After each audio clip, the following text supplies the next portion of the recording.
प्रिय विद्यार्थियों, आज हम बीए अंतिम वर्ष इतिहास के प्रथम प्रश्न पत्र आधुनिक भारत का इतिहास के अंतर्गत बंगाल में मीर जाफर और अंग्रेज़ों की भूमिका पर चर्चा करेंगे।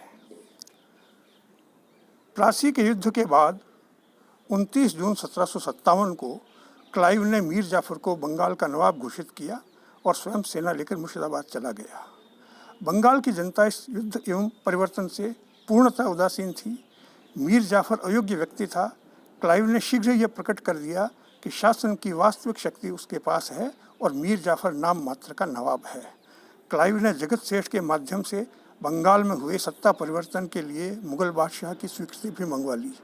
मीर जाफर के राज्याभिषेक के अवसर पर क्लाइव ने कहा था कि अंग्रेज वापस कलकत्ता चले जाएंगे और अपना ध्यान व्यापार की ओर केंद्रित करेंगे, परंतु वह नवाब तथा शासन तंत्र पर अपना नियंत्रण रखना चाहता था। इसीलिए उसने समस्त महत्वपूर्ण पदों पर ऐसे व्यक्तियों को नियुक्त करवाया जो अंग्रेजों के प्रति निष्ठावान हों।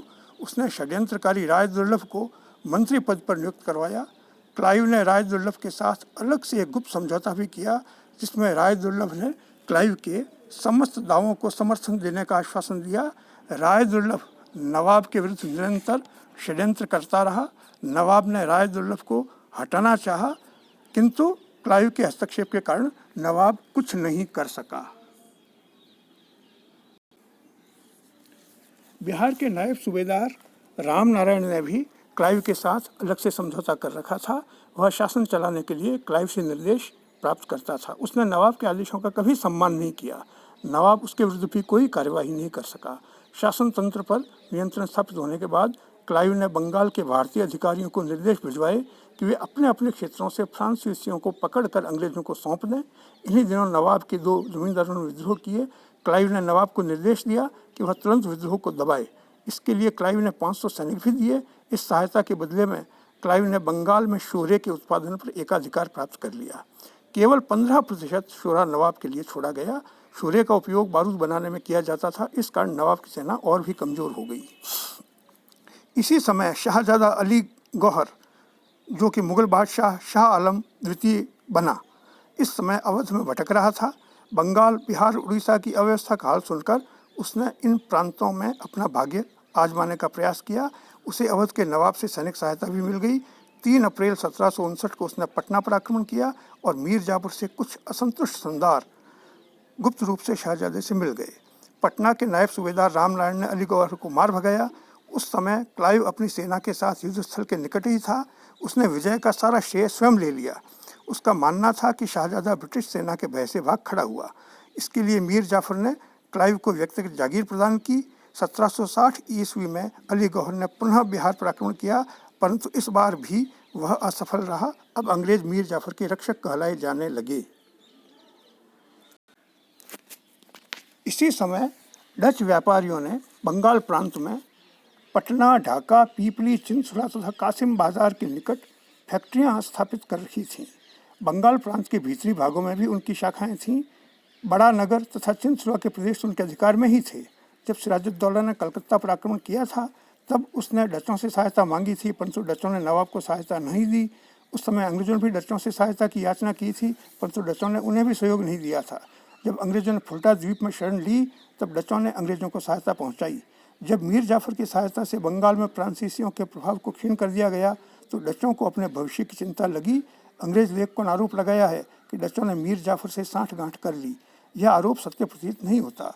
डचों को बंगाल से निकालने के लिए अंग्रेजों को किसी बहाने की आवश्यकता थी, अतः अंग्रेजों ने डचों के विरुद्ध सैनिक कार्रवाई आरंभ कर दी। 25 नवंबर 1759 ईस्वी को बेदरा नामक स्थान पर दोनों पक्षों में युद्ध लड़ा गया, जिसमें डच हार गए और उन्होंने संधि का प्रस्ताव भिजवाया। इस समय मीर जाफर का पुत्र मीरन अपनी सेना लेकर डचों को सजा देने आ पहुंचा। क्लाइव की मध्यस्थता से डचों और मीरन के बीच संधि हुई, जिसके अनुसार डचों ने भविष्य में युद्ध नहीं करने और नई सैनिक भर्ती और किलेबंदी नहीं करने का वचन दिया। उन्होंने अपनी फैक्ट्रियों की सुरक्षा के लिए केवल 125 यूरोपीय सैनिकों को रखना स्वीकार कर लिया। अंग्रेज सत्ता की दिशा में प्लासी के युद्ध के बाद बेदरा का युद्ध दूसरी महत्वपूर्ण सफलता थी। इस वजह से बंगाल में अंग्रेजों की धाक और अधिक बढ़ गई। फ्रांसीसियों की भांति डचों की महत्वाकांक्षाएं भी पूर्ण रूप से कुचल दी गईं। अब बंगाल में अंग्रेजों की सर्वोच्चता को चुनौती देने वाली कोई शक्ति नहीं बची थी। बंगाल में प्रशासनिक अव्यवस्था के कारण मूलतः मीर जाफर की अयोग्यता, दूरदर्शिता और क्रोधी स्वभाव था। मीर जाफर को न तो स्वयं पर भरोसा था, न ही वह अपने सहयोगियों पर विश्वास करता था। राजकोष पहले से ही रिक्त था। मराठे नवाब से निरंतर चौथ वसूली कर रहे थे। क्लाइव भी मराठों से उलझना नहीं चाहता था। प्रशासनिक अव्यवस्था के कारण भू राजस्व की पूरी वसूली नहीं हो पाती थी। कंपनी तथा उसके अधिकारी नवाब से निरंतर धन मांग रहे थे। कर्नल मेल्लेसन ने कहा है, कंपनी के अधिकारियों का एक ही उद्देश्य है कि जितना हो सके उतना हड़प लें और मीर जाफर को सोने की बोरी के रूप में इस्तेमाल करें और जब भी इच्छा हो उसमें अपने हाथ डालें। बंगाल के नवाब को शिकंजे में आया देखकर पूरी कंपनी पर ही लालच का भूत सवार हो गया।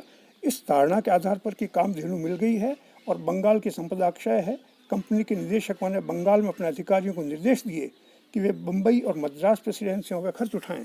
उसकी आय से कंपनी के भारतीय निर्यातित माल को खरीदें। नवाब कंपनी को निर्धारित किस्तें भी नहीं चुका पा रहा था, जबकि अनिर्धारित मांगें बढ़ती जा रही थीं। ऐसी स्थिति में नवाब अपने सैनिकों को वेतन भी नहीं चुका पाया।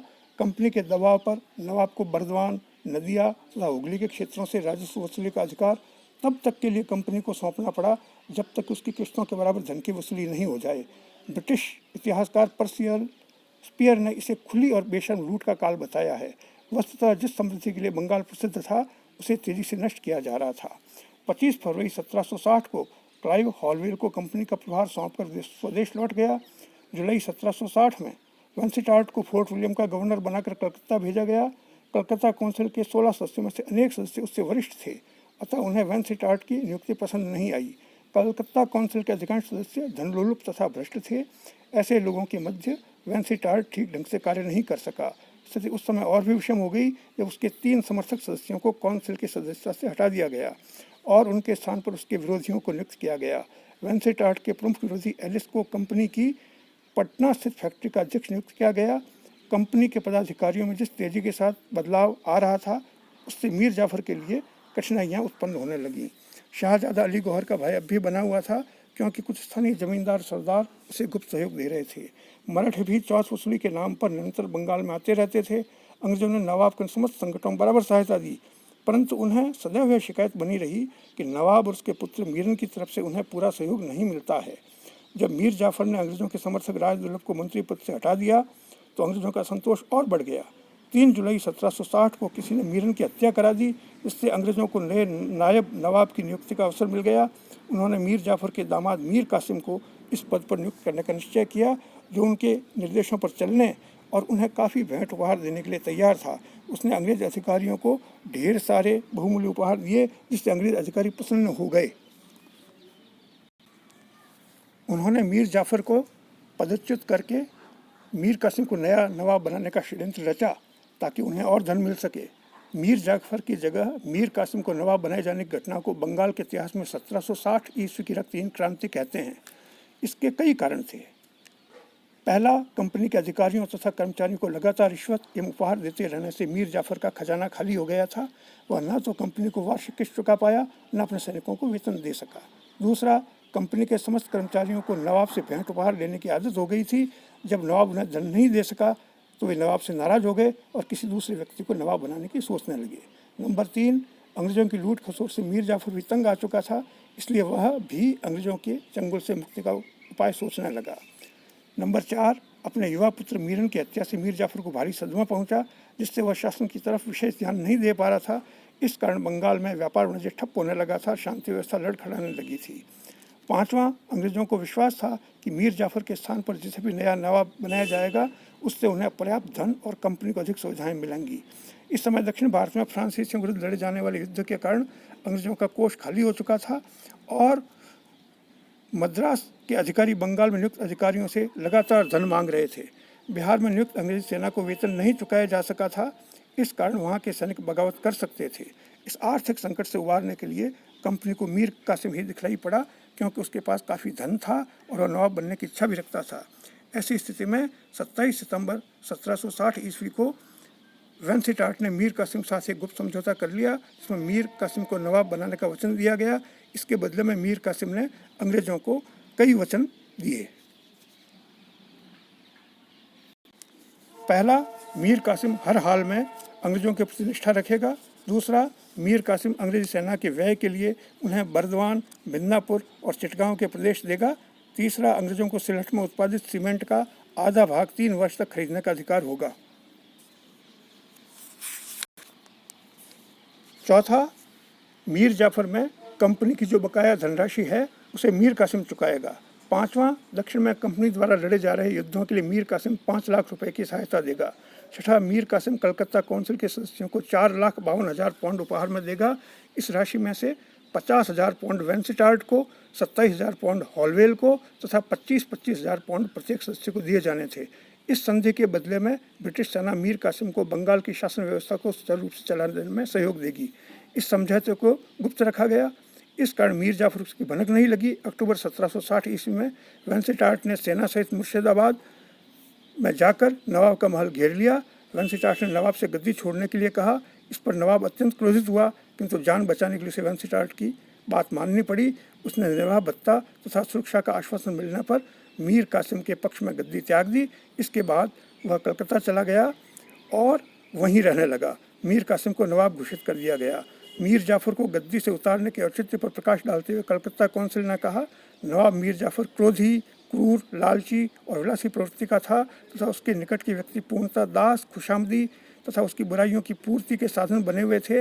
ऐसे अनेक उदाहरण हैं कि उसने बिना किसी कारण के विभिन्न स्तरों पर व्यक्तियों का खून बहाया है। कलकत्ता काउंसिल के आरोप बेबुनियाद तथा तथ्य से परे हैं। सत्य तो यह है कि कंपनी के अधिकारियों ने उसे स्वतंत्र रूप से शासन चलाने का अवसर ही नहीं दिया। 1765 ईस्वी में क्लाइव ने स्वयं स्वीकार किया कि नवाब पर लगाए गए आरोप असत्य थे। हॉलवेल ने नवाब पर जिन अमानवीय कृत्यों, क्रूरताओं तथा हत्याओं के आरोप लगाए हैं उसमें लेश मात्र भी सत्य नहीं है। वस्तुतः मीर जाफर को तख्त से हटाने के लिए किसी बहाने की आवश्यकता थी और इसके लिए उस पर मिथ्या दोष मढ़े गए। कुछ इतिहासकारों ने समस्त कांड के लिए मीर कासिम को दोषी ठहराया है। कुछ अन्य इतिहासकारों का मत है कि मीर कासिम को दोषी ठहराना उचित नहीं है, क्योंकि विश्वासघाती मीर जाफर को विश्वासघात का फल मिलना ही था। जैसे को तैसा अंग्रेजों ने उसे नवाब बनाकर भारी भूल की थी। अंग्रेजों को जब उन्हें भूल का ज्ञान हुआ तो उन्होंने मीर जाफर को हटाकर मीर कासिम को नवाब बनाया। प्रिय विद्यार्थियों, आज की वीडियो में इतना ही। अगले वीडियो में हम बंगाल में मीर कासिम और अंग्रेजों की भूमिका पर चर्चा करेंगे।